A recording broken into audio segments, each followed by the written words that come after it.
readers, it's Shed Time Stories with me, Issy. Are you ready to share a new story? Well, I have chosen one from the book series, The Wonderful Tales of Pixie Bramble and His Woodland Friends, and the story is called The Trixie Pixies. If you have this book at home, you can read along with me. The author, the person who has written this story, is Christine Jordan, and the illustrator, the person who has drawn all the pictures, is Stella Mirabella. Now, Uncle Fungus Face has a very tall tale to tell. Shall we read and find out what it is? The Trixie Pixies. Deep in the woods at night, where the moon shines her silvery light, the fairies and pixies come to play amongst the toadstools. Pixie Bramble and his fairy friends Bluebell and Foxglove were waiting at the fairy ring for Uncle Fungus Face to return from his latest adventure. Where could he be? Asked Bramble. All of a sudden, Uncle Fungus Face burst out of the bushes, shouting, "Run! Run for your lives!" The three friends all took off running, with Uncle Fungus Face, who by now was red in the face and huffing and puffing. "Who are we running from?" asked Bluebell. "The Trixie Pixies, of course," replied Uncle Fungus Face. "I managed to find their treasure, and now they want it back." Bluebell looked behind her and said, "Please, can we stop running? There is nobody there now, and my legs are aching." Uncle Fungus Face came to rest by an oak tree, and when they all caught their breath, he began his tale. "It was a starry night when I reached the jungle of the Trixie Pixies, and no sooner had I entered when I was jumped upon by a giant stag beetle. We wrestled each other for well over an hour, and just as he was starting to get the upper hand, I began to tickle him under his 6 legs. Well, he laughed so much he didn't want to fight anymore. Once we had both got our breaths back, I told him that I'd come in search of the Trixie Pixies' treasure, and he said that he knew where it was, and he would give me a lift a part of the way. When he dropped me off, we shook hands and he flew away. The moon had gone behind a huge dark cloud, and the jungle was now pitch black, which made it impossible to read the treasure map that I had with me, and there were strange noises all around me. I've been on lots of wild adventures before, but I'm not afraid to admit that I was a little bit scared. All of a sudden, I could hear singing.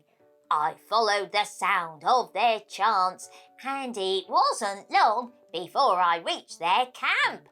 It was the Trixie Pixies, and they were all dancing around their treasure, which was hidden in a red velvet box with a gold handle.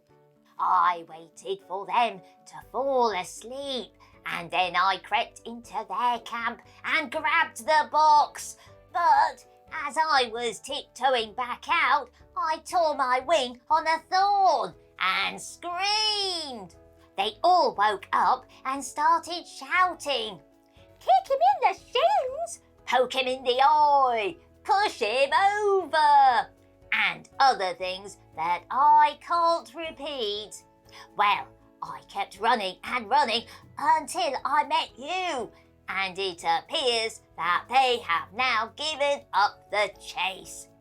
"Where is the treasure now, Uncle Fungus Face?" asked Bramble. "I don't know, lad. said Uncle Fungus Face. I dropped it as I was running and never got to see what was inside. Oh, Uncle Fungus Face, that is your best story yet, laughed Bluebell and Foxglove.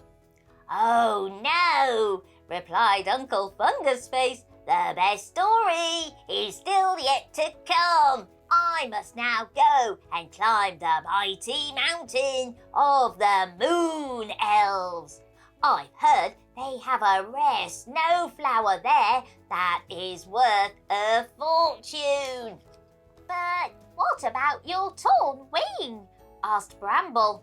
No problem, replied Uncle Fungus Face, and he gave a loud whistle. Before you could say plinkety-plop, a huge stag beetle landed beside them, and Uncle Fungus Face climbed on its back and winked as they flew off. Bramble, Bluebell and Foxglove looked up in the sky in amazement and waved Uncle Fungus Face goodbye. If you believe in fairies. As I was lying in my bed, a fairy landed on my head. She pinched my cheeks and tweaked my nose and tugged my hair until I rose. Her fairy dress was emerald green, her fairy shoes were too. But her tiny little fairy wings, well, you could see right through. She did a skip and then a hop and sat upon my knee. She looked me in the face and smiled, and then she said to me, "If you believe in fairies, then I will come each night when the stars are twinkling in the sky and the moon is shining bright. I'll sing you songs of unicorns and riding dragonflies, and how we paint the rainbows and colour butterflies. I'll tell you tales of woodland folk and how we make the snow, and how we sprinkle fairy dust to make the snowflakes glow.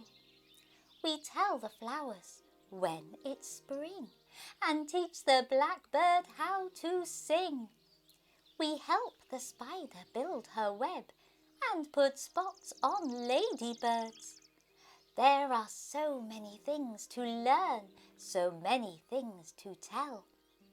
So if you believe in fairies, of us you must not speak, for grown-up folk don't understand. Our secret you must keep. So if you believe in fairies as you lay down to sleep, I'll land upon your pillow and kiss you on the cheek."